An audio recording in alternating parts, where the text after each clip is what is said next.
Yon, magandang araw sa inyo. Aking kabuat nagbabalik. Ngayong araw na to ay magluluto tayo ng beef broccoli. Tara, samahan nyo ako. Let's go! At ang una kong gagawin ay mamarinate muna natin yung beef. Kaya naglagay lang akong pamintang durog. Tapos maglalagay din tayo ng konting oyster sauce. Yan, goods na yan. At maglalagay na rin ako ng konting toyo at hahalu-haluin ko lang to. Bad lang natin siya ng 30 minutes. At eto naman yung lahat ng mga sangkap na gagamitin natin sa pagluluto ng beef broccoli. Yan, may toyo tayo dyan. Asukal na pula. Yan, tubig. Kala mo suka no? Tubig po yan.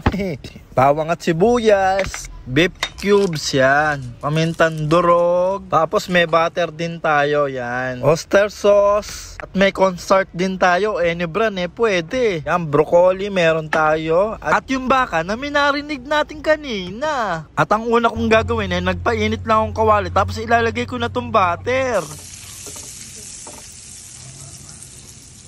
Tapos lalagay ko na tong bawang at sibuyas. Yan. At dahil gumolden brown na nga siya, ilalagay ko naman tong beef.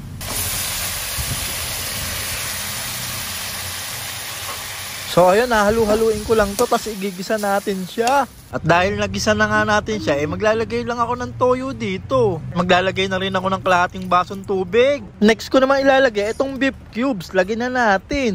Mekos-mekos na natin yan, insan. Turn nga nun maglalagay naman tayo ng pamintang durog. Yan. At maglalagay na rin tayo ng asukal na pula. Bali optional nga lang pala yan. Pwede din kayong gumamit ng asukal na puti.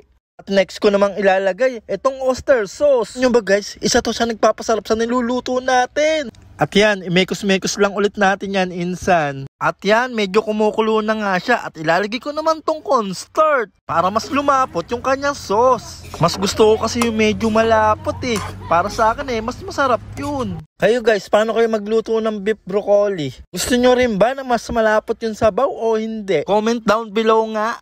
Okay, lagay na natin tong magic sarap. Siyempre, parang lalo sumarap. At halu-haluin ko lang to para kumalat na yun. Nilagay nating magic sarap. Ilalagay ko na tong broccoli. Yan, dinamihan ko yan kasi mas gusto ko yung mas marami. Gusto ko kasi yung maraming gulay para masustansya yung kinakain namin. Alam nyo ba kaya napaluto ako nito kasi si Baby Yuri ko nagustuhan tong lasa na to. At yung last na kain nga ng anak ko ng beef broccoli, abay, ang dami niyang nakain. So ayun, try nyo na rin pong lutuin to. Maganda rin tong lutuin, lalo na pag may bisita kayo. Okay, food check na natin yan. Yan mainit-init pa guys. Okay, first bite. Wow, eto laman, kuha tayo. Siyempre, as usual, para sa inyo po ang una kong subo. Wow, alon, sarap, solid.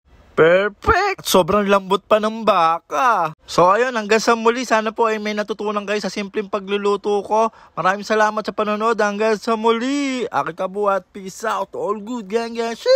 Sipag magtututulog, kaya pita ka puyat. Imbis magbanat ng buto, nagbunat ng butong may kasamang ikab. Ganong katamad, sabay-aba sa mamagaling, magabang na malalaglag. At nagtataka ka pa kapag sabay sa mawala ka na nakakapkap. Clap, clap, clap, ang hilig mo sa teka muna. Kaya imbis sa lapian nakuha mo muta. Punto ko sana makuha, na baka sa kakahiga mo ay diyan ka makuha.